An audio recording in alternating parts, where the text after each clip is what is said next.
Assalamualaikum warahmatullahi wabarakatuh. Yang terhormat Wakil Kepala Sekolah Bidang Kurikulum, yang terhormat Bapak Ibu guru, semua yang bisa hadir di sini, saya ucapkan terima kasih. Baik, pertama-tama marilah kita panjatkan puji dan syukur kita atas kehadiran Allah Subhanahu wa taala yang telah memberikan kesehatan kepada kita semua sehingga kita bisa hadir untuk mengikuti kegiatan kita pada hari ini. Salawat dan salam juga tak lupa kita aturkan untuk Nabi besar kita Muhammad SAW. Allahumma shalli ala Muhammad wa ala ali sayyidina Muhammad. Semoga kita semua mendapat syafaat dari beliau di yaumul akhir nanti. Amin amin ya rabbal alamin. Baiklah ibu-ibu semua, pada hari ini saya beserta Ibu Risma Ladeni akan memaparkan, menyebarkan pemahaman dan penerapan pengalaman budaya positif yang telah kami lakukan di kegiatan CGP di Angkatan 8 ini. Baik, untuk materi yang pertama,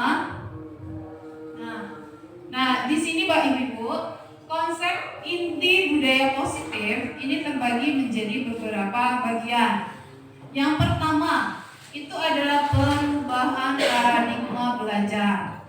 Yang kedua, ada yang namanya disiplin positif. Kemudian ada nilai-nilai kebajikan. Kemudian ada kebutuhan dasar manusia, ada motivasi perilaku manusia, kemudian ada posisi kontrol kita sebagai seorang guru, ada juga keyakinan kelas, dan yang terakhir adalah segitiga restitusi. Nah, materi-materi ini nanti akan kami jelaskan kolaborasi berdua dengan Ibu Risma Ladeni. Nah, untuk materi pertama itu mengenai pembelajaran dengan paradigma baru. Ini mungkin bukan hal baru bagi kita ya. Kita sering dengar yang namanya profil belajar Pancasila yang terdiri dari beberapa dua elemen. Oke, elemen yang ada di profil Pancasila ada berapa, Bapak Ibu? Ada 6. Oke. Nah, pembelajaran dengan paradigma baru ini merupakan pembelajaran yang dirancang berdasarkan pembelajaran berdiferensiasi. Ya. Diferensiasi yaitu pembelajaran yang berpusat pada murid. Nah, kemudian diharapkan dengan melakukan pembelajaran berdiferensiasi ini, para peserta didik dapat belajar sesuai dengan kebutuhannya berdasarkan tahap perkembangan. Perkembangan di sini maksudnya perkembangan peserta didik, mulai dari ada yang namanya wirama dan wirama nanti. Nah, kemudian perkembangan ini sesuai dengan psikologi modern. Psikologi modern ini berguna untuk mewujudkan profil pelajar Pancasila. Mbak, ibu-ibu masih ingat elemen yang ada di profil pelajar Pancasila? Yang pertama? Oke. Yang kedua, berkebinekaan global. Kemudian bergotong royong, mandiri, lagi Bu, dan bernalar kritis. Ya. Terkadang kalau seandainya kita mengajar di kelas, kita sering mengajak siswa untuk menyajikan lagu profil pelajar Pancasila. Ya. Kemudian materi selanjutnya adalah di sini ada yang namanya miskonsepsi. Miskonsepsi dari Dr. William Fraser. Nah, miskonsepsi ini terbagi menjadi empat ilusi. Ya, Ibu ya. Ada 4 buah ilusi di sini. Yang pertama yaitu ilusi guru mengontrol murid. Nah, maksudnya di sini bahwasannya kita sebagai guru, kita itu tidak bisa memaksa murid untuk berbuat sesuatu jika murid tersebut memilih untuk tidak melakukannya. Jadi kita sebagai guru, kita nggak boleh egois, kita nggak boleh menyuruh murid melakukan apa yang kita inginkan. Nah, kemudian walaupun dalam pelaksanaannya tampaknya guru sedang mengontrol perilaku murid, nampaknya aja itu. Nah, hal demikian bisa terjadi jika murid tersebut mengizinkan dirinya untuk dikontrol. Kemudian saat itu bentuk kontrol guru menjadi kebutuhan dasar yang dipilih oleh murid. Nah, di sini kita nanti belajar tentang teori kontrol ya, Ibu ya. Teori kontrol menyatakan bahwa semua perilaku itu memiliki tujuan. Perilaku apapun yang dilakukan oleh murid itu dia memiliki tujuan. Walaupun perilaku itu tidak disukai. Dalam artian kayak gini, kalau seandainya kita sebagai manusia, kita harus memiliki kontrol pada diri kita sendiri, ya, tidak tergantung dengan orang lain. Itu yang dimaksud dengan ilusi guru mengontrol murid. Nah, yang kedua itu namanya ilusi bahwa semua penguatan positif, efektif dan bermanfaat. Nah, penguatan positif itu bisa berupa bujukan, Bapak Ibu. Bujukan adalah merupakan bentuk-bentuk dari kontrol.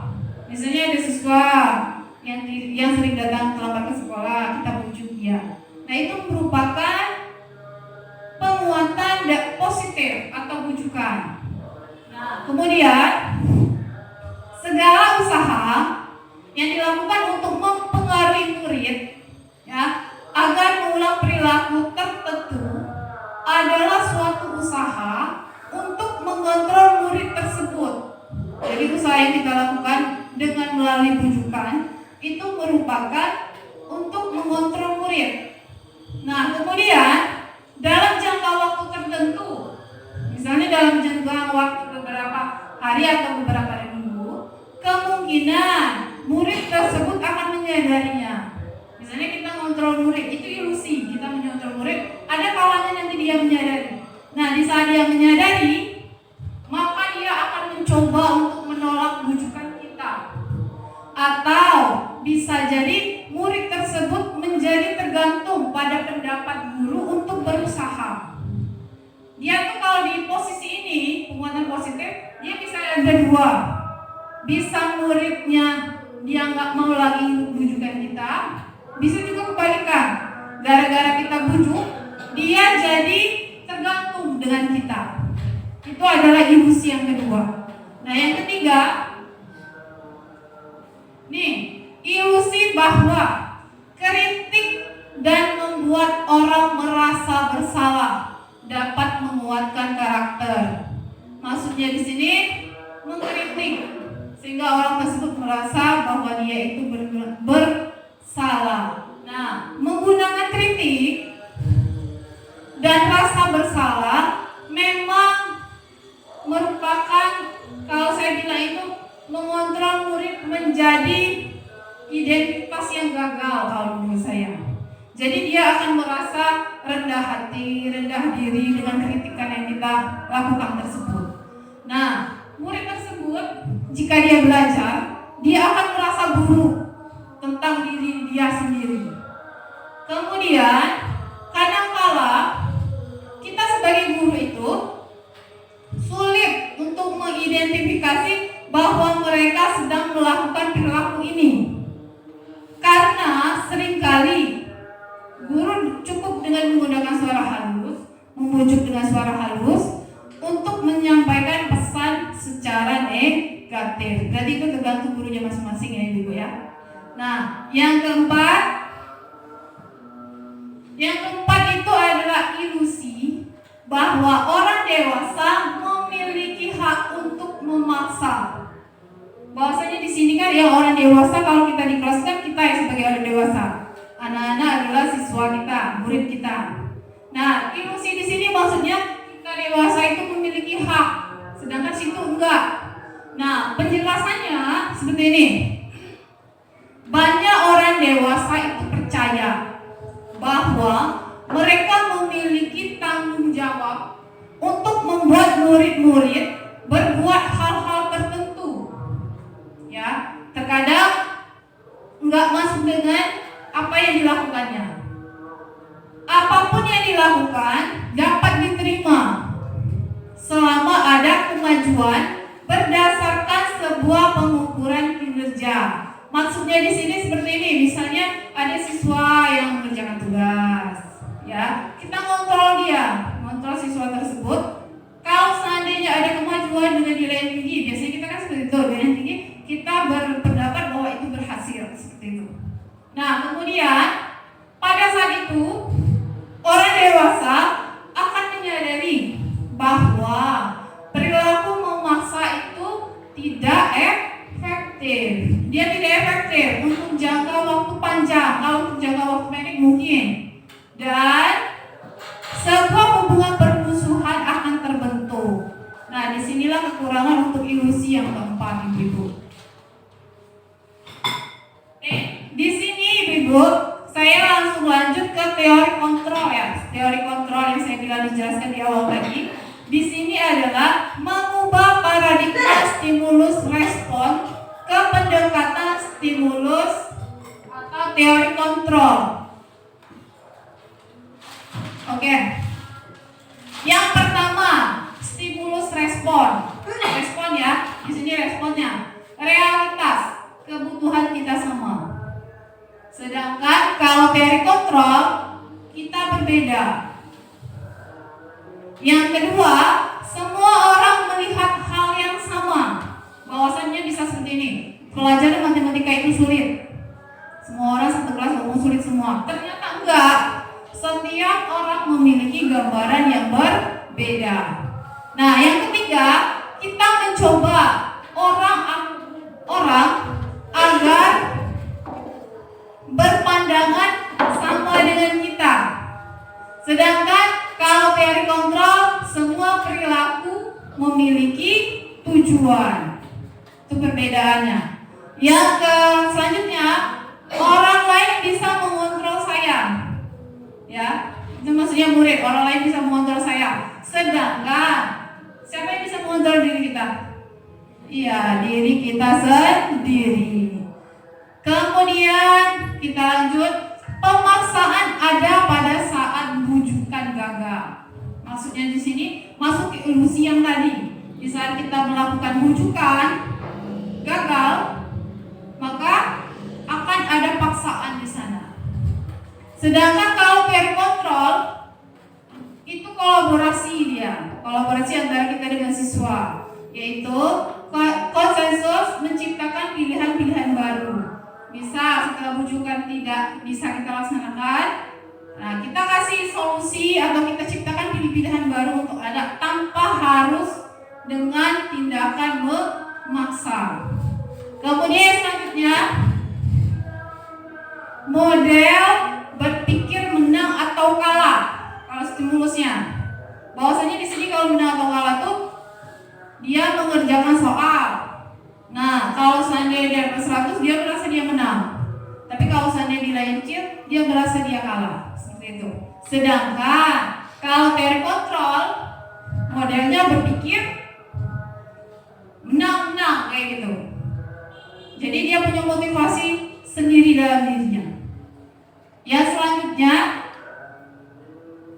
kita masuk ke bagian selanjutnya, yaitu disiplin positif.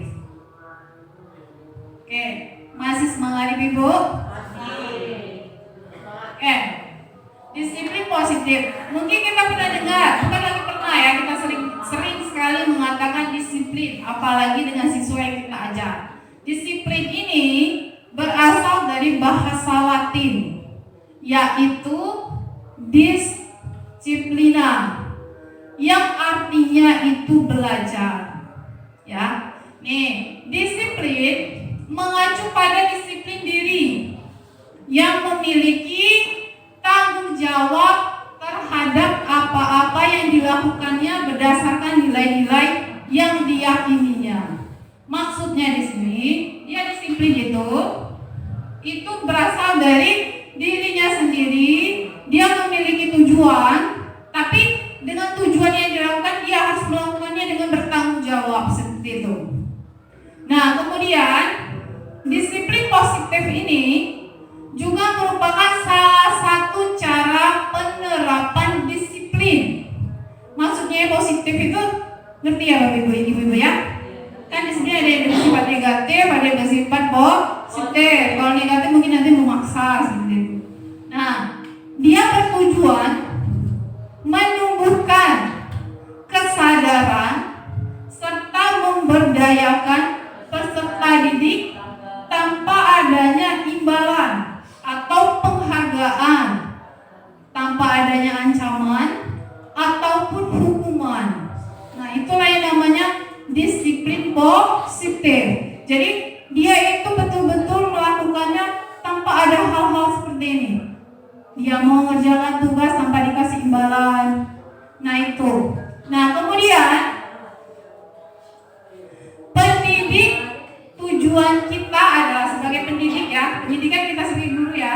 Tujuan kita adalah untuk menciptakan peserta didik yang memiliki disiplin diri, sehingga mereka berperilaku mengacu ke nilai-nilai kebajikan universal dan memiliki motivasi intrinsik dalam perubahan perilaku ke arah yang lebih baik.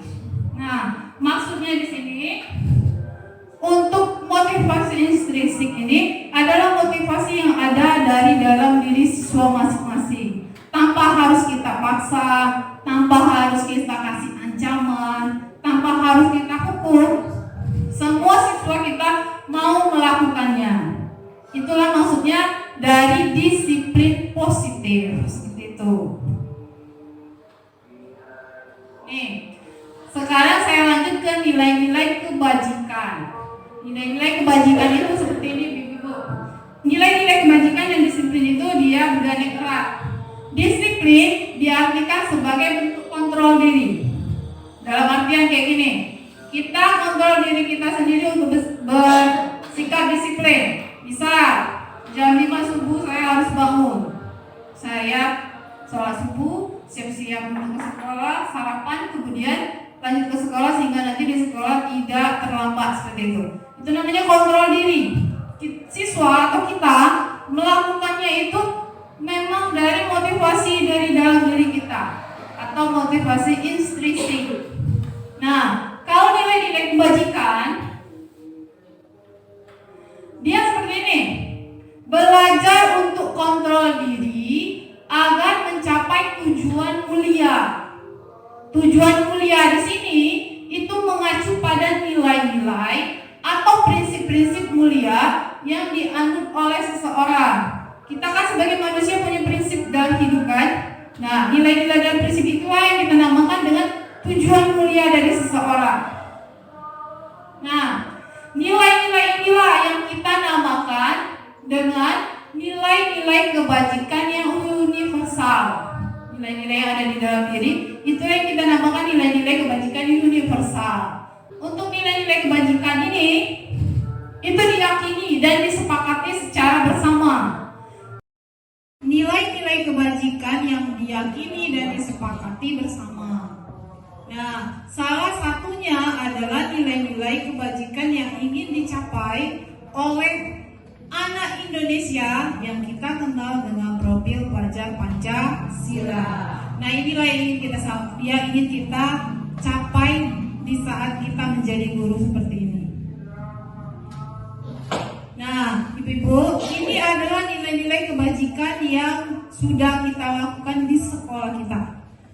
Saya ambil contohnya ini pada kegiatan hari Jumat, karena kegiatan ini kan Yang pertama, pembacaan Yasin yang kita lakukan pada hari Jumat. Yang kedua, kegiatan tausiah pada kegiatan Jumat. Kemudian, gotong royong untuk membersihkan lingkungan sekolah. Nah, kira-kira Ibu masih ada nggak nilai kebajikan yang sudah kita laksanakan? Ada. Apa aja? Oke, upacara bendera, senam, kemudian jalan santai. Oke. Nah, itulah merupakan nilai-nilai kebajikan kita di sekolah. Nah, kita masuk ke materi selanjutnya ya Ibu ya. Materi ini tentang motivasi perilaku manusia. Kita sebagai guru harus mengetahui motivasi ini. Motivasi manusia ini terbagi menjadi 3. Yang pertama, itu untuk menghindari ketidaknyamanan atau hukuman. Jadi dia melakukan hanya enggak mau dihukum seperti itu. Yang kedua, untuk mendapatkan imbalan atau penghargaan dari orang lain. Jadi dia senang kalau seandainya mendapatkan penghargaan. Nah, yang terakhir, untuk menjadi orang yang mereka inginkan dan menghargai diri sendiri dengan nilai-nilai yang mereka percaya. Jadi kalau seandainya kita punya keyakinan, kita laksanakan, biasanya kita melakukannya itu dengan ikhlas. Kemudian penjelasan dari motivasi perilaku manusia itu di sini. Posisi kita sebagai guru, kita harus bisa memilah motivasi perilaku siswa kita. Misal, ini misal ya. Jika murid memiliki motivasi perilaku untuk menghindari ketidaknyamanan atau hukuman dan untuk mendapatkan imbalan atau penghargaan, maka motivasi yang ada pada diri murid ini itu adalah motivasi eksternal. Jadi adanya penguatan dari luar. Dia melakukan sebuah hal itu untuk mendapatkan pujian atau penghargaan dan bisa juga untuk tidak mau dihukum.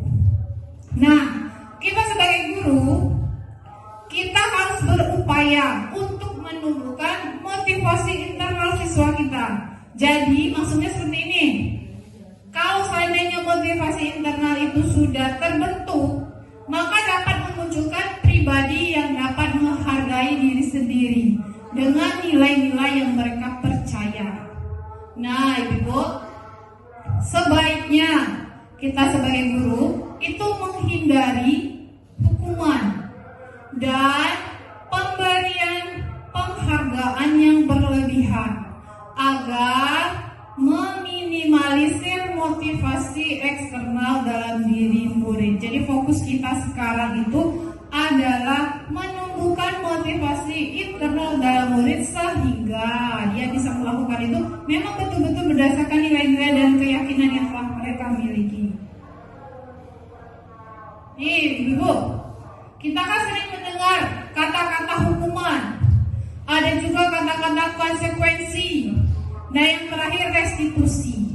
Kita sebagai guru itu sebaiknya berada di bagian yang terakhir, yaitu restitusi. Di sini saya membagi ketiga materi ini dalam kolomnya masing-masing. Yang pertama, kalau hukuman. Hukuman itu dia bersifat tidak terencana atau tiba-tiba. Kemudian murid tidak tahu apa yang akan terjadi dan dia tidak dilibatkan. Jadi hukuman ini dia hanya bersifat satu arah. Murid yang mendapat hukuman, gurunya yang memberi instruksi, seperti itu. Kemudian hukuman ini dia bisa berupa hukuman fisik dan juga psikis. Nah, kalau konsekuensi, beda konsekuensi dengan hukuman. Kalau konsekuensi itu dia sudah terencana dan disepakati secara bersama. Nah, kemudian tapi di dalam konsekuensi ini biasanya murid tetap merasa tidak nyaman. Misal kalau terlambat dia dapat PI 10, dia masih ada ketidaknyamanan di sini. Nah, sikap kita sebagai guru di konsekuensi, guru memonitor monitor murid. Jadi kita tetap monitor murid kita di sini. Makanya timbul ketidaknyamanan pada diri siswa. Nah, kalau restitusi, dalam proses restitusi, dia itu menciptakan murid sehingga dia bisa memperbaiki kesalahannya. Jadi kita mengajak murid berdiskusi, bercerita, sehingga dia nanti tahu solusi apa yang akan dia lakukan untuk menyelesaikan masalah dia. Nah, dia juga kalau di restitusi di sini itu adanya kolaboratif. Muridnya itu dia cari sendiri solusi buat ke sekolah. Jadi dengan restitusi murid itu bisa cari solusinya sendiri. Oh iya Bu, mulai besok saya akan main game sesuai dengan waktu yang tidak terlalu lama. Sampai jam 9 saya main game, saya langsung istirahat. Seperti itu. Nih, saya punya 5 buah pernyataan di sini, Ibu. Pernyataan di sini ada 5. Nah, ibu-ibu itu menentukan mana kira-kira pernyataan ini termasuk hukuman atau konsekuensi. Untuk pertanyaan nomor 1, ada yang mau coba? Silakan. Untuk pernyataan nomor 1 itu saya rasa itu termasuk hukuman karena anak secara langsung itu berdiri di depan kelas sambil mengangkat kaki satu karena tidak bisa menjawab pertanyaan. Oke. Ibu. Nomor 2. Yang kedua menurut saya itu juga hukuman karena anak disuruh mengelilingi lapangan basket sampai 2 kali. Berapa luasnya lapangan basket? Ya. Yang kedua, terima kasih Bu Nur ya. Yang kedua adalah hukuman. Nah, nomor 3, ada yang mau coba? Nomor 3, ada yang mau coba? Bu Rika? Menurut saya nomor 3 itu konsekuensi Bu, karena dia harus membersihkan coretan yang dia tulis sendiri di meja itu. Itu merupakan sebuah kesalahan bentuk dari tanggung jawab yang harus dia lakukan, bentuk dari tanggung jawab atas perbuatan yang sudah dia lakukan gitu. Terima kasih Bu Rika. Nah, yang keempat gimana Ibu? Murid diminta push up. Ada yang mau memberikan pendapat?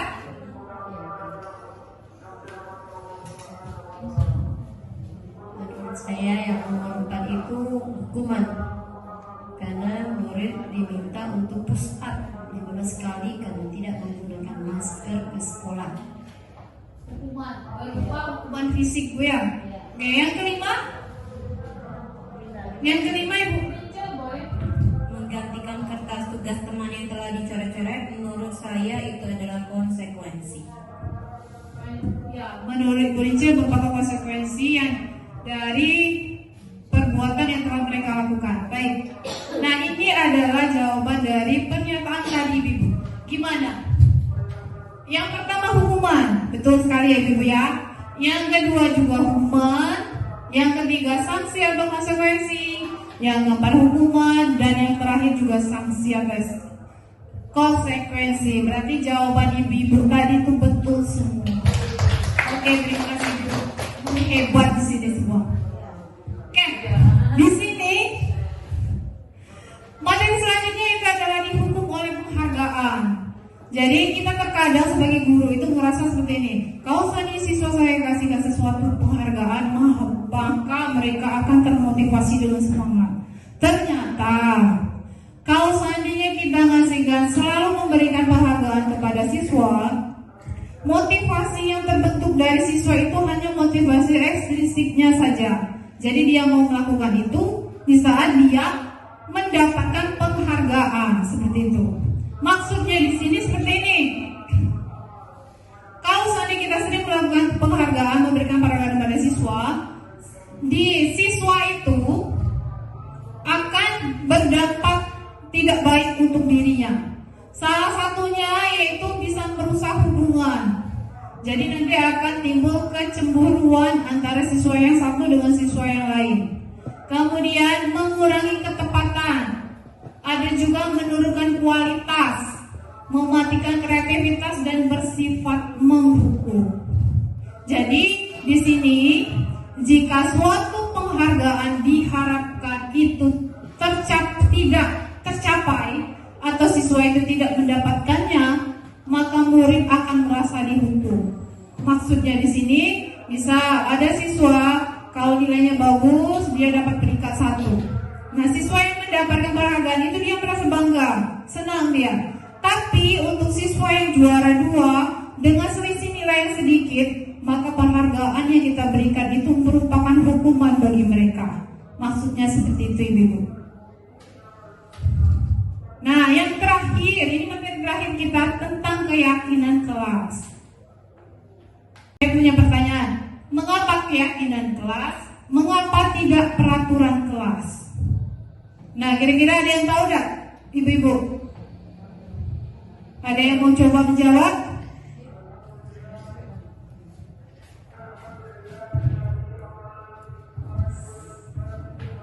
Mengapa keyakinan kelas? Mengapa bukan peraturan kelas?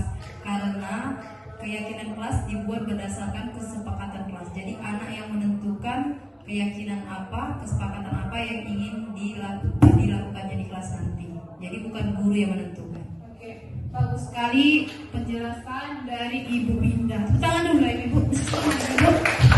Nih, penjelasannya seperti ini. Penjelasannya itu seperti ini. Menurut Gosson, ya, suatu keyakinan akan lebih memotivasi seseorang dari dalam diri, yaitu memotivasi secara intrinsik.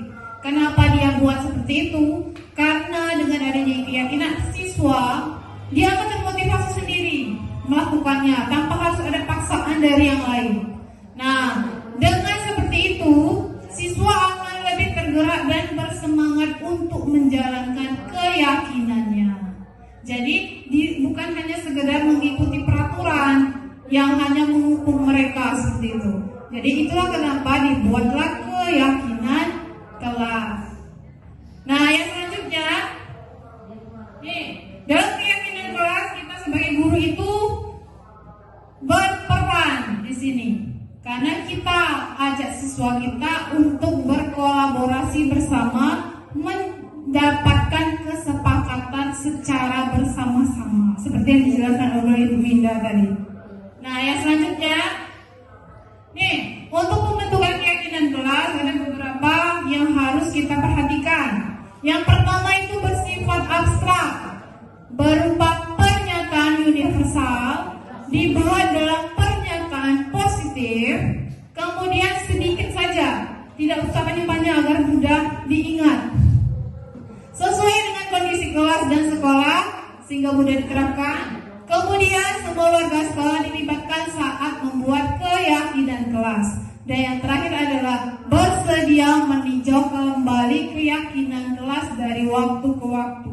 Jadi maksudnya seperti ini, Ibu. Bisa kita melakukan keyakinan kelas, selalu gunakanlah kalimat-kalimat yang positif. Sebagai contoh, tidak boleh datang terlambat. Kalimat positifnya adalah datang ke sekolah tepat waktu, atau tidak boleh membuang sampah sembarangan. Kalimat positifnya, buanglah sampah pada tempatnya, seperti itu. Nah, yang selanjutnya, ini adalah keyakinan kelas yang sudah saya lakukan di kelas 9G. Kami bersama-sama siswa, yang pertama yang kami lakukan adalah membuat peraturan terlebih dahulu. Jadi siswa mengeluarkan pendapatnya tentang peraturan-peraturan.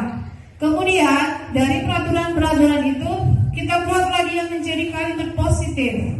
Nah, kalimat-kalimat positif inilah yang akhirnya nanti akan menjadi keyakinan kelas di kelas 9G ini. Langkah awal, seluruh siswa mengeluarkan inspirasinya, menuliskan inspirasi itu di kertas warna-warni. Kemudian kertas itu ditempelkan di karton. Setelah itu nanti kita sepakati secara bersama-sama, maka terjadilah kesimpulan keyakinan kelas di 9G itu ada 5. Nah, seperti itu, Ibu. Bagaimana Bapak Ibu? Apakah sudah paham semua? Baik. Ini adalah materi terakhir kita materi selanjutnya nanti akan disampaikan oleh Ibu Rismala Dewi tentang segitiga restitusi yang tadi saya bahas sekilas tadi. Baiklah, saya akhiri pertemuan ini. Apabila ada kata-kata yang salah, saya minta maaf. Kepada Allah saya mohon ampun. Saya ucapkan terima kasih kepada Bapak Ibu semua, dan mudah-mudahan ilmu yang kita dapatkan hari ini bisa kita terapkan di kelas kita masing-masing. Baiklah, saya akhiri. Assalamualaikum warahmatullahi wabarakatuh. Assalamualaikum warahmatullahi wabarakatuh. Yang terhormat Wakakurikulum Bidang Kesiswaan, yang saya hormati ibu-ibu Dewan Guru SMP Negeri 1 Kepanjang yang hari ini bisa datang menghadiri dengan kami ucapkan ribuan terima kasih. Pertama-tama marilah kita panjatkan puji dan syukur kehadiran Allah Subhanahu wa taala, karena atas berkat rahmat-Nya lah kita dapat berkumpul dalam keadaan sehat walafiat, tak kurang suatu apa seperti yang kita rasakan pada hari ini. Kemudian salawat dan salam tak bosan-bosannya kita haturkan pada junjungan kita Nabi besar Muhammad SAW yang telah membawa kita dari alam yang penuh kegelapan ke alam yang terang benderang seperti yang kita rasakan pada hari ini.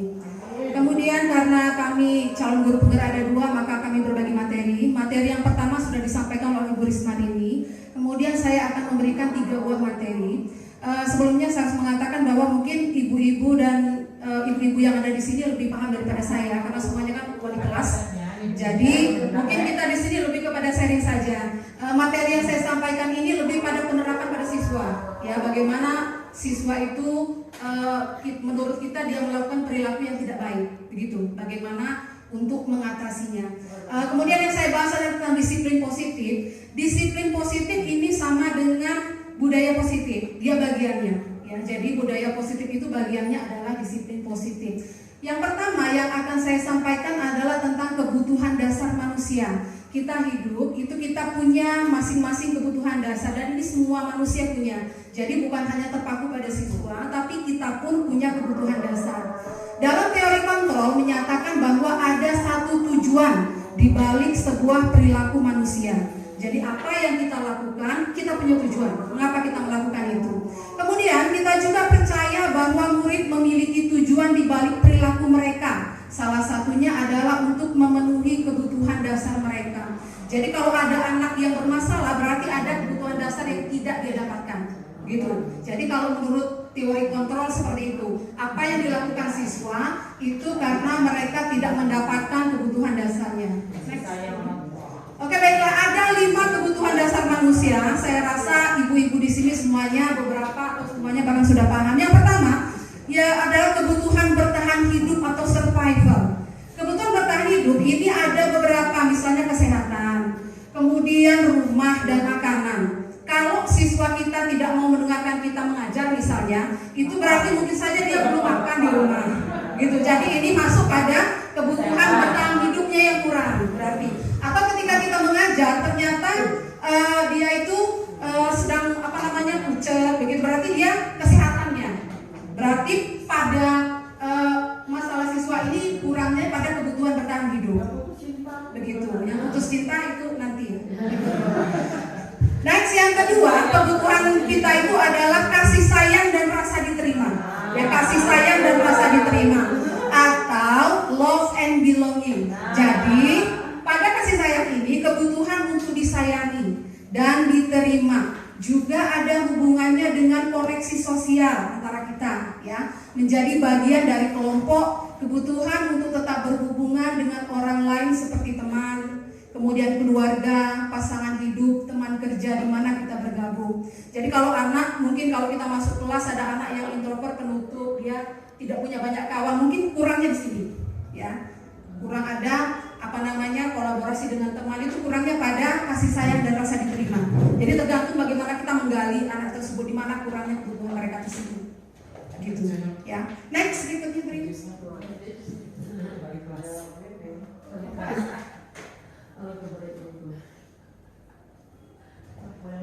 Berikutnya yang ketiga adalah penguasaan. Ini kalau anak-anak saya banyak menemukan yang ini, ya, penguasaan atau power. Jadi kebutuhan pengakuan atas kemampuan.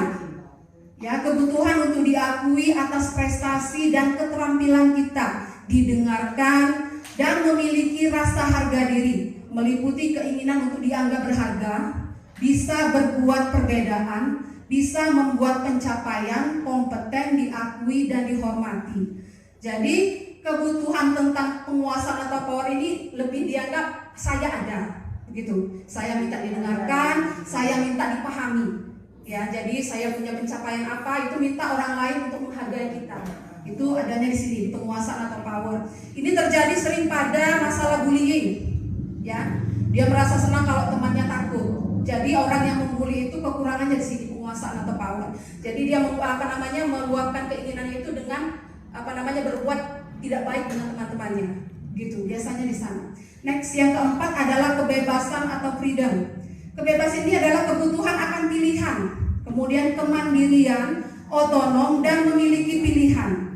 Jadi anak-anak itu tidak mau diikat dia maunya apa. Jadi kalau misalnya dalam keluarga dia biasa diikat, dia biasa dibuat dengan peraturan-peraturan, maka nanti munculnya mereka akan mengganggu teman-temannya.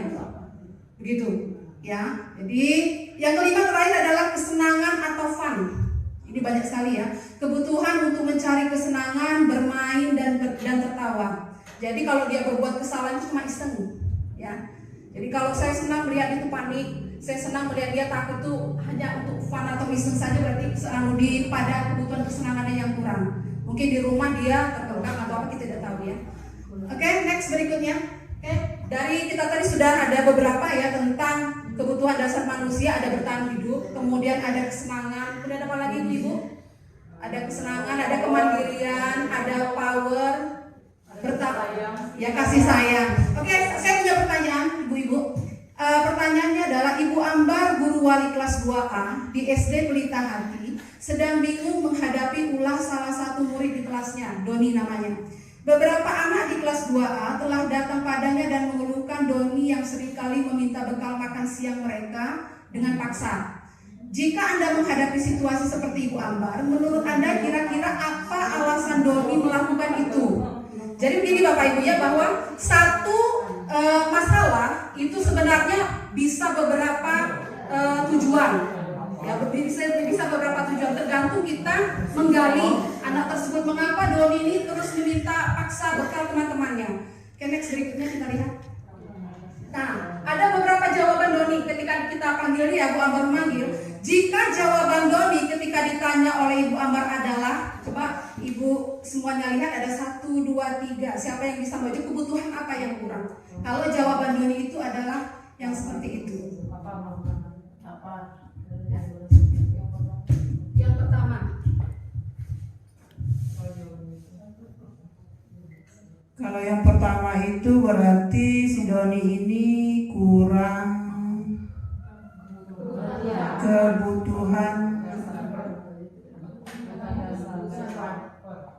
survival, ya, kebutuhan seperti kesehatan. Nah ini dia kekurangan makan. Baiklah, kita baca dulu ya. Doni mengatakan karena dia lapar dan orang tuanya tidak membawakannya bekal makan siang. Maka kebutuhan dasar yang sedang berusaha dipenuhi oleh Doni adalah kebutuhan bertahan hidup atau survival. Next, yang kedua, mungkin ada yang mau coba menjawab. Kalau jawaban Doni itu pada nomor 2, silakan. Kebutuhan apa yang kurang pada Doni?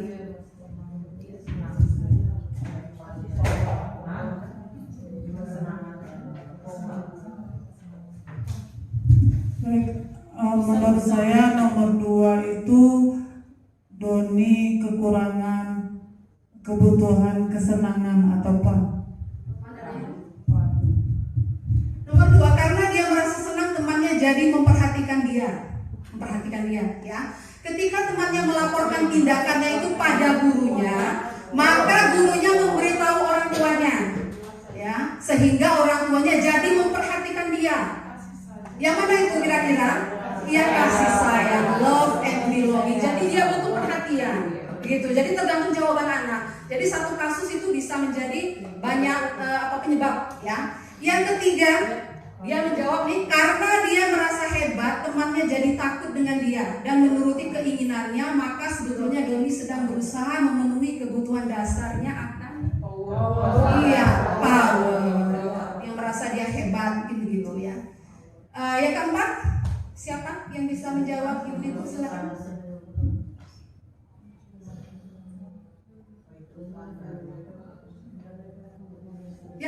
Siapa yang bisa menjawab?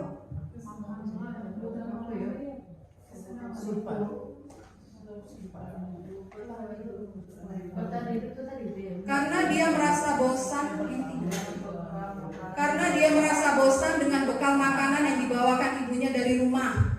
Ya, ibunya sering membawakan bekal yang sama, oleh karena itu dia ingin mencoba makanan teman-temannya yang beraneka ragam. Itu sering terjadi pada kita bawakan yang sama saja, mereka bosan. Ada yang mau menjawab? Kira-kira kekurangan kebutuhan apa dia itu? Kebutuhan? Kebutuhan? Kebebasan. Dia mau bebas pilih makan apa yang dia mau, gitu. Jadi kalau dia bosan, ibunya kan itu saja yang dibawakan, makanya dia bosan ya. Jadi kita harus betul-betul meneliti apa kira-kira masalah yang terjadi pada anak tersebut. Terakhir, karena ia melakukannya untuk kebutuhan iseng saja, dan ia menikmati ekspresi wajah teman-temannya yang kesal karena diambil makanannya. Dan menurut dia ekspresi temannya itu lucu. Maka berarti Doni sedang berusaha memenuhi kebutuhan akan kesenangan. Ya. Tepuk tangan dulu. Oke, baiklah Bapak Ibu, saya sudah mengatakan bahwa yang saya berikan materi ini yang kita langsung melihat ya, sebagai wali kelas kita ngomong dengan siswa begitu. Jadi ada posisi kontrol guru ya. Dan ini saya rasa kalau kita flashback Bapak Ibu mungkin ada beberapa yang pernah kita terapkan ketika kita menyelesaikan masalah anak-anak ya. Ada 5 posisi kontrol guru. Yang pertama adalah penghukum ya. Penghukum itu bisa berupa fisik dan verbal. Jadi tidak harus dipukul, dengan kata-kata pun kita menghukum. Begitu ya. Kemudian ciri-ciri ya, apakah ada pada kita Ibu-ibu? Ciri-cirinya adalah nada suara tinggi. Kemudian bahasa tubuhnya mata melotot. Dan jari menunjuk-nunjuk. Hadir. Nah, itu berarti kita adalah penghukum. Ya. Kemudian kata-kata yang sering kita katakan adalah terlambat lagi. Ini contoh ya. Terlambat lagi, pasti terlambat lagi, selalu datang terlambat. Kapan bisa datang tepat waktu? Ya, atau patuhi aturan saya atau awas. Ya, itu adalah ciri-ciri guru penghukum. Yang kedua adalah pembuat rasa bersalah. Ini kadang-kadang kita melakukannya, dan saya pun pernah ya. Pembuat rasa bersalah. Pembuat rasa bersalah akan menggunakan keheningan yang membuat orang lain merasa tidak nyaman, bersalah atau rendah diri. Ciri-cirinya nada suara memelas. Kita tuh memelas ngomongnya dengan anak ya. Memelas atau halus atau sedih. Bahasa tubuh kita merapat pada anak dan lesu. Itu berarti membuat rasa bersalah. Kata-kata yang mungkin dikatakan adalah, Adi, kamu ini bagaimana ya? Kamu sudah berjanji dengan ibu tidak akan terlambat lagi. Kamu kenapa ya senang sekali mengecewakan ibu? Ibu benar-benar kecewa sekali. Nah itu berarti dia membuat muridnya itu merasa bersalah karena kelakuannya. Gimana coba kalau orang tua kamu tahu kamu berbuat begini, gitu. Dan kalau yang membuat rasa bersalah ini akan membuat siswa itu rendah diri, ya, rendah diri karena dia merasa perbuatannya itu mengecewakan banyak orang, gitu. Kemudian berikutnya ada juga guru yang memposisikan dirinya sebagai teman pada siswa, ya. Guru pada posisi ini tidak akan menyakiti murid. Jadi kalau kita teman, guru pada posisi ini tidak akan menyakiti murid, namun akan tetap berupaya mengontrol murid melalui persuasif atau bujukan. Ya, jadi walaupun dia tidak menyakiti, tapi dia mengontrol. Secara tidak sadar dia mengontrol melalui bujukan. Ciri-cirinya adalah nada suaranya ramah, yaitu teman itu ya, akrab dan bercanda. Bahasa tubuhnya merapat pada murid, mata dan senyum jenaka. Gitu. Contoh kalimatnya adalah, Adi, ayolah bagaimana sih kamu? Kemarin sudah janji ke bapak bukan? Kenapa terlambat lagi sambil tertawa ringan? Ya sudah tidak apa-apa. Duduk dulu sana, nanti Pak Guru bantu kamu ini sambil senyum. Itu berarti teman. Ya. Contoh yang lain misalnya, ya sudah kali ini tidak apa-apa, nanti ibu bantu bereskan. Itu adalah teman. Apa negatifnya dari teman ini? Yaitu anak itu bergantung pada kita. Ya, dia tidak menjadi anak yang mandiri. Kemudian lagi mungkin dia akan melakukan hanya pada kita saja, tapi pada orang lain tidak. Begitu. Kemudian lagi kalau kita tidak bantu dia kecewa, karena dia bisa bergantung pada kita. Ya, next yang keempat. Yang keempat ada posisi kontrol pemantau. Ini pun sering kita lakukan. Posisi pemantau berdasarkan pada peraturan-peraturan dan konsekuensi. Jadi yang kita lihat adalah catatan data-data, ya, aturan-aturan. Itu namanya pemantau. Ya, jadi dia tidak lihat hubungan antara murid dan guru, tidak, tapi aturannya apa, kamu melakukan apa konsekuensinya gitu. Itu adalah pada posisi pemantau. Ciri-cirinya adalah nada suara datar, kemudian bahasa tubuh yang formal. Contoh kalimat yang mungkin, kamu terlambat 15 menit. Apakah kamu sudah mengerti konsekuensi yang harus dilakukan bila terlambat? Ya. Atau sanksi atau konsekuensinya apa? Itu kita bertanya pada anak. Ya, berarti kita ada pada posisi pemantau. Terakhir, nah ini posisi yang diharapkan ada pada kita, yaitu posisi manajer. Posisi di mana guru berbuat sesuatu bersama dengan murid, itu kolaborasi ya. Kemudian mempersilahkan murid mempertanggungjawabkan perilakunya. Kemudian mendukung murid agar dapat menemukan solusi atas permasalahannya sendiri. Ciri-cirinya nada suara tulus, kemudian bahasa tubuh tidak kaku dan mendekat ke murid. Contoh yang mungkin dikatakan oleh seorang manajer adalah, jadi kamu terlambat, kira-kira bagaimana kamu akan memperbaiki masalah ini? Kita kasih ke siswa. Bagaimana cara dia memperbaikinya supaya dia mandiri dan bertanggung jawab atas apa yang telah dia lakukan. Kemudian, jika kamu meyakininya, apakah kamu bersedia memperbaikinya? Itu kita meminta kesadaran dia secara internal dari dalam diri. Begitu. Baiklah, ini adalah materi saya yang terakhir ya, yaitu tentang segitiga restitusi. Ini adalah salah satu cara dalam menyelesaikan masalah anak. Saya rasa Bu Yulia sudah pahamnya yang ini ya. Pada segitiga restitusi kita lihat pengertiannya adalah, segitiga restitusi adalah suatu proses dialog yang dijalankan oleh guru atau orang tua agar dapat menghasilkan murid yang mandiri dan bertanggung jawab. Jadi dari dialog itu kita butuhnya nanti siswa yang mandiri dan bertanggung jawab. Jadi dia melakukan sesuatu perbuatan yang tidak baik dan dia pun mempertanggungjawabkannya dengan cara dia, begitu, dengan pemahaman dia yang dia ketahui. Kemudian tahapan dari segitiga restitusi adalah yang pertama menstabilkan identitas, itu ada pada bagian paling bawah. Nanti saya coba terangkan. Kemudian yang kedua adalah validasi tindakan yang salah. Kemudian yang ketiga adalah menanyakan keyakinan. Ini adalah proses dari penyelesaian masalah. Kita lihat dulu bagian yang pertama, menstabilkan identitas. Jadi begini ya ibu-ibu, saya mungkin remind dulu. Kalau kita memanggil anak, biasanya kan anak itu karena bermasalah mungkin emosi. Dia baru ribut dengan temannya gitu ya, atau dia kesal dengan temannya, atau dia marah. Jadi yang kita lakukan pertama adalah menstabilkan dirinya dulu. Ya, itu namanya menstabilkan identitas. Kenapa? Kalau anak itu sudah stabil, maka proses penyelesaian berjalan dengan baik. Begitu. Jadi menstabilkan identitas itu membantu anak untuk tenang dan kembali ke suasana hati di mana proses belajar dan penyelesaian masalah bisa dilakukan. Jadi kalau anak sudah tenang, kita juga sudah nyaman, baru kita mulai proses untuk penyelesaian masalah. Ya.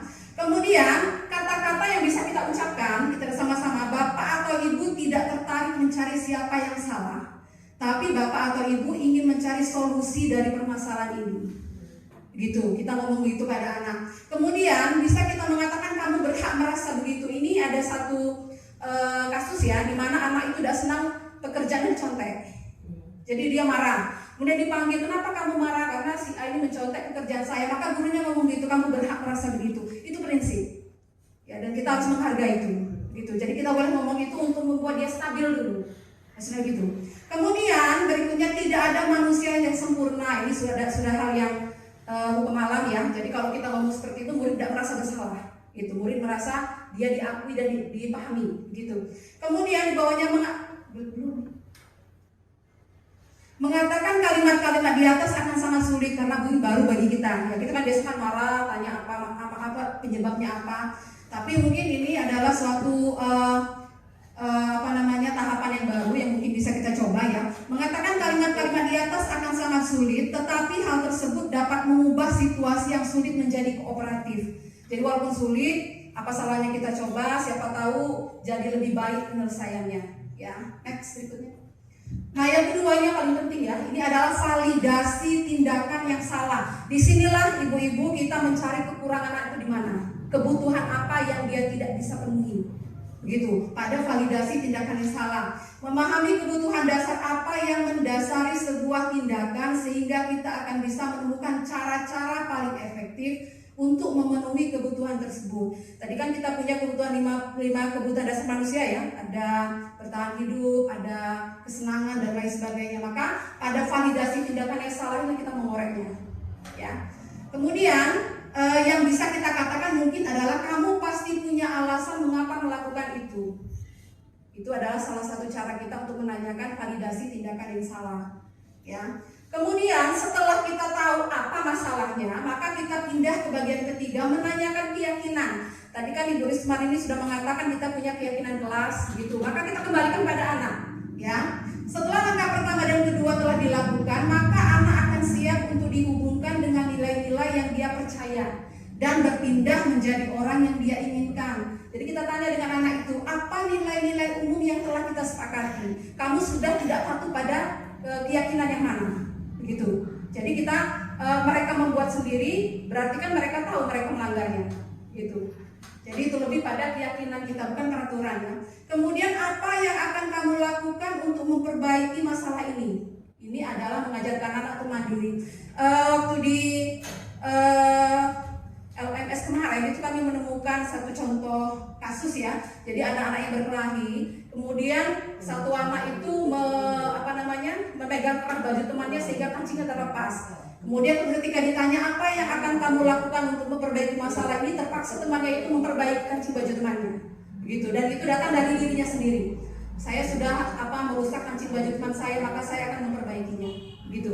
Jadi kita memberikan anak itu suatu kesempatan untuk memperbaiki diri dengan pikirannya sendiri, ya. Maksudnya itu secara internal dalam hatinya sendiri. Maksudnya tidak harus kita paksa dia bisa melakukannya dengan sadar, gitu. Atau bisa kita katakan kamu mau jadi orang seperti apa, gitu. Jadi kalau ditanya seperti itu, ya kita mungkin murid itu berpikir saya maunya seperti apa nanti supaya lebih baik lagi.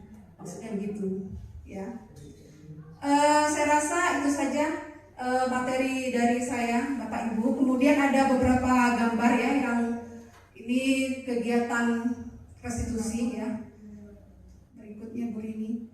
Ya, ini kita boleh sendiri dengan murid atau boleh melibatkan orang tua ya, dan kita pernah melakukannya semuanya itu untuk mencari solusi atas permasalahan anak kita. Ini ada sebuah video Bapak Ibu.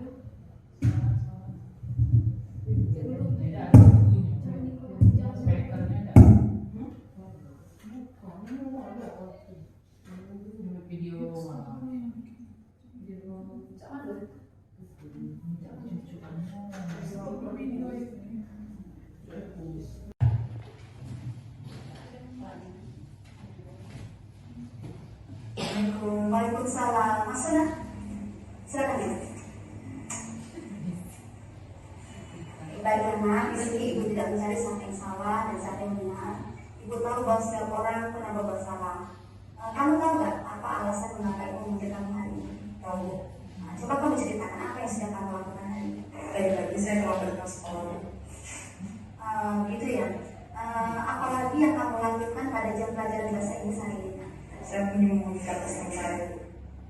Begini nak ya, ibu tahu bahwa kamu tadi pasti mengantuk kan karena kamu tidurnya larut malam.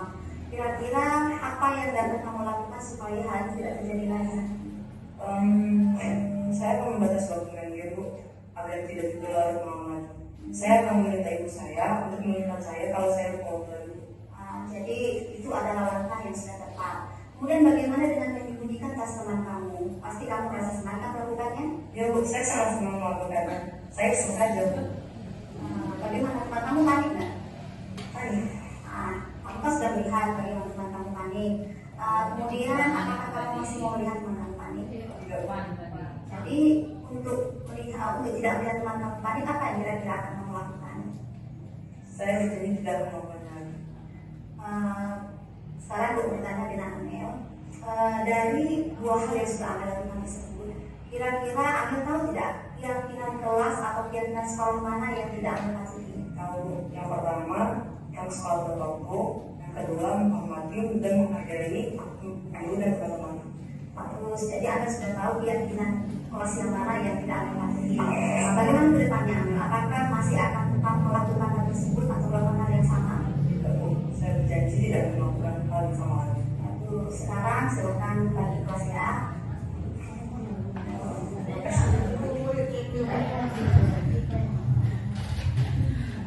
Demikianlah Bapak Ibu sekalian, karena kita sudah ada di penghujung acara.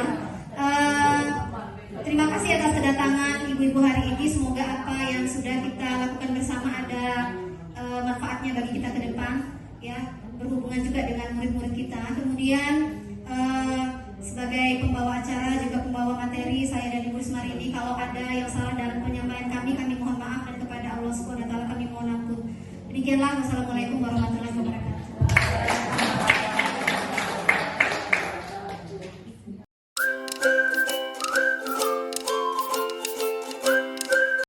Assalamualaikum warahmatullahi wabarakatuh.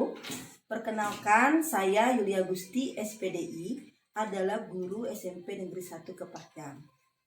Saya sudah mengikuti pemahaman dan penyebaran budaya positif oleh Ibu Rismarini, SPD.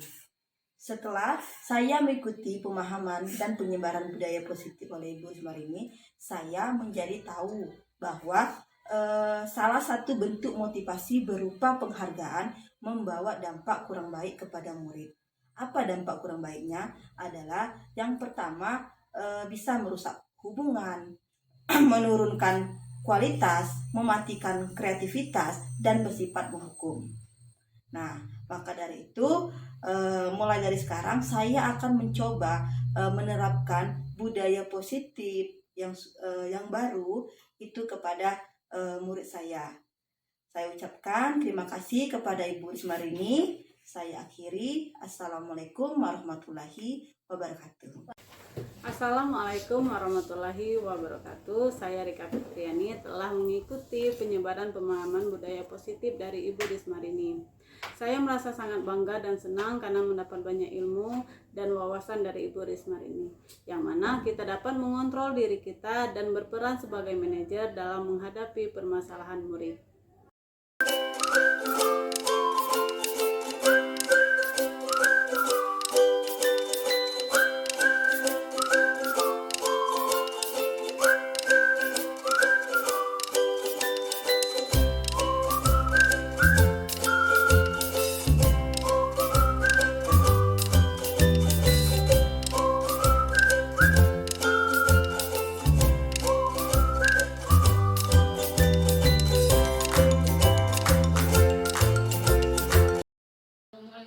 Waalaikumsalam. Silakan duduk. Oke. Kim, di sini Ibu tidak mau melihat siapa yang betul, siapa yang salah, ya, karena Ibu tahu manusia itu pernah melakukan kesalahan, termasuk Ibu sendiri. Hakim tahu kenapa hari ini dipanggil. Kenapa? Apa yang Hakim lakukan pada hari ini? Tadi pagi saya terlambat datang ke sekolah, Bu. Kenapa Hakim bisa datang terlambat ke sekolah? Tadi malam saya main game, Bu. Jadi lupa tidur dan tidur larut malam. Oh, begitu. Jadi seperti ini. Ibu tahu Hakim itu tadi malam tuh capek ya. Karena terlalu banyak main game, jadi bangunnya kesiangan. Kira-kira apa yang bisa Hakim lakukan agar hal itu tidak terjadi lagi? Saya akan membatasi waktu main game saya dan akan meminta Ibu untuk mengingatkan kalau saya lupa waktu lagi. Oke, bagus. Nah, Hakim, kemudian Ibu juga dapat laporan. Katanya waktu di pelajaran matematika tadi, apa yang Hakim lakukan? Menyembunyikan tas teman saya, Bu. Kenapa Hakim melakukan hal itu? Saya senang lihat teman saya panik. Saya cuma iseng, Bu. Oh, jadi Hakim bisa. Dan Hakim senang melihat temannya panik, kayak gitu? Iya. Kira-kira, apa yang bisa Hakim lakukan agar hal itu tidak terjadi lagi? Saya tidak akan menyembunyikan tas teman saya lagi. Oke. Nah, Hakim, seperti ini. Dari kedua kejadian tadi, keyakinan kelas apa dan keyakinan sekolah apa yang telah Hakim langgar? Saya tidak akan terlambat masuk sekolah lagi, dan saya tidak akan menyembunyikan, dan saya lebih akan menghargai dan menghormati teman dan guru-guru saya. Oke, bagus. Jadi Hakim sudah tahu ya. Nah, Mas Ibu kayak gini, untuk yang akan datang, kira-kira Apakah hakim masih mau melakukan kedua hal tersebut? Tidak, Bu. Hakim tidak akan melakukannya lagi? Hakim tidak akan melakukan lagi dan hakim berjanji. Oke. Kalau hakim sudah berjanji, berarti Ibu anggap ini sudah selesai. Kedepannya hakim lebih baik lagi. Sekarang silakan hakim kembali ke kelas. Ikuti pelajaran hari ini dengan baik. Ya, boleh. Silakan hakim kembali ke kelas sekarang. Hakim.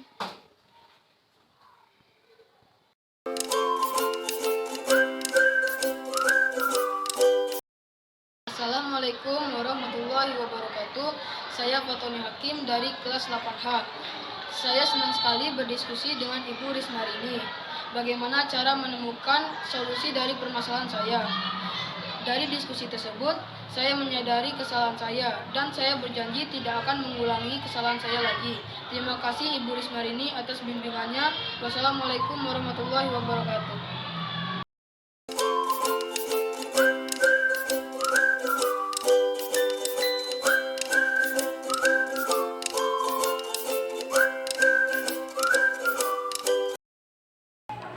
Assalamualaikum warahmatullahi wabarakatuh.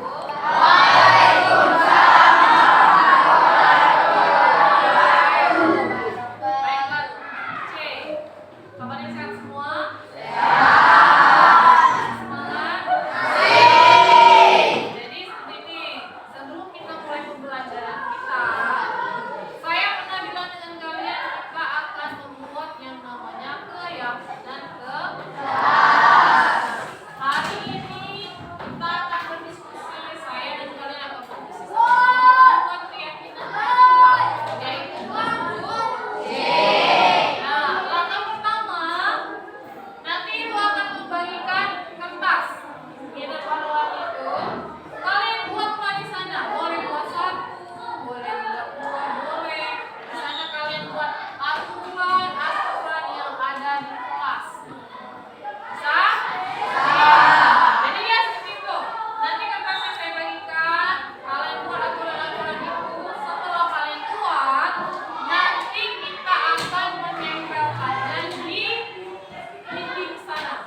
Ada karton warna kuning. Nah, nanti kita tempel di sana. Kita diskusi sama-sama apa-apa aja yang akan menjadikan keyakinan kelas kita. Nah, keyakinan kelas ini kita buat secara bersama-sama dan kita akan juga mematuhinya secara bersama. Bisa? Itu punya beberapa kertas, nanti saya kasih warna-warni ya. Nih, saya kasih perhatian, boleh? Ke belakang aja. Nih, kita ke belakang, boleh? Nih.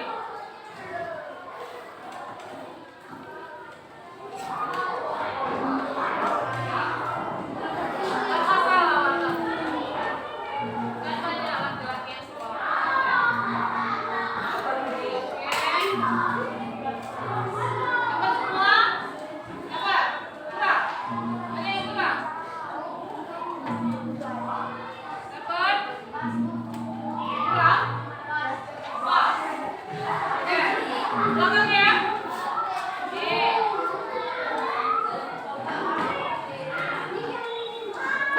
Oh.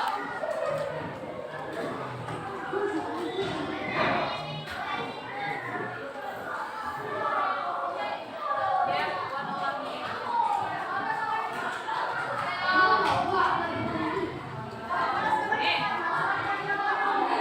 Bagi dulu ya, ya.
jangan mengganggu teman. Saling menghargai dan menghormati. Saling menghargai dan menghormati. Siapa yang dihormati? Teman dan iya, teman dan guru. Oke, yang terakhir itu rata-rata buat membaca. Berarti budayakan apa? Membaca. Membaca itu biasanya budayakan membaca. Oke, bagaimana sekarang? Kira-kira apakah sudah setuju kalian dengan keyakinan kelas kita ini? Apakah kalian mau mengikuti apa yang sudah kita buat hari ini? Coba, ibu minta pendapat. Saya mau minta pendapat dari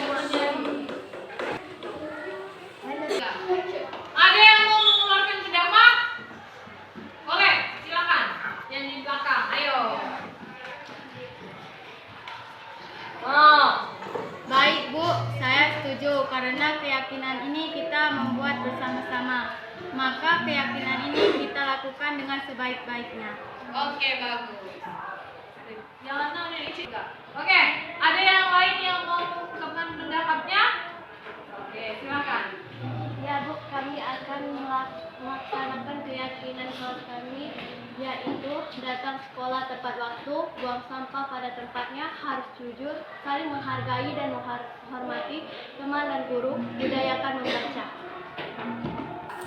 Baik Bu, anak-anak ibu semua, karena hari ini kita sudah melaksanakan dan sudah membuat keyakinan kelas kita, ibu harapkan kita semua di sini bisa melaksanakan keyakinan yang sudah kita buat. Bagaimana?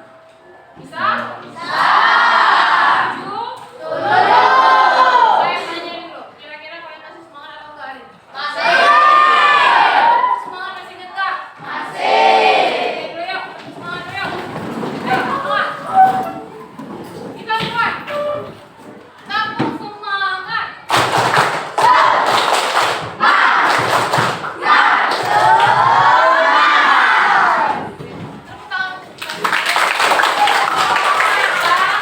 Baiklah ya, Nenek Cuce, itu akhiri kegiatan kita pada hari ini. Mudah-mudahan semua yang kita lakukan hari ini bisa diterima oleh Allah Subhanahu wa Ta'ala, dan keyakinan kelas ini bisa kita lakukan secara bersama-sama. Akhiri ya. Wassalamualaikum warahmatullahi wabarakatuh. Assalamualaikum warahmatullahi wabarakatuh.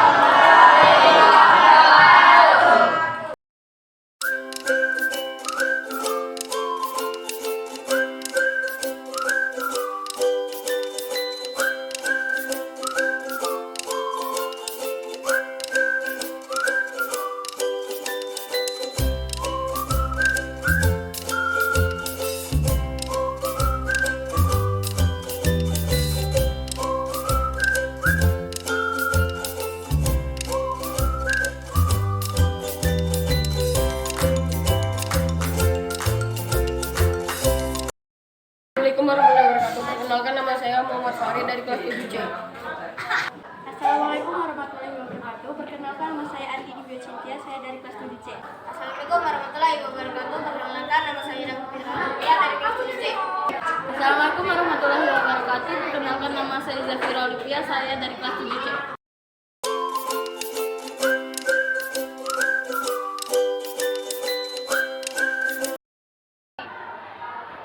Ya, sangat senang sekali. Sangat bersemangat karena seru sekali. Saya sangat senang sekali.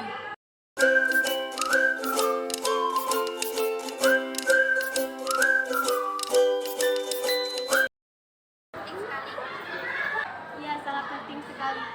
Ya, sangat penting sekali. Sangat penting sekali.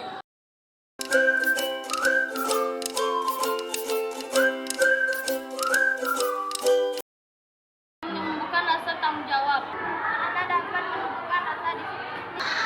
Karena dapat menumbuhkan dapat menumbuhkan rasa menghormati.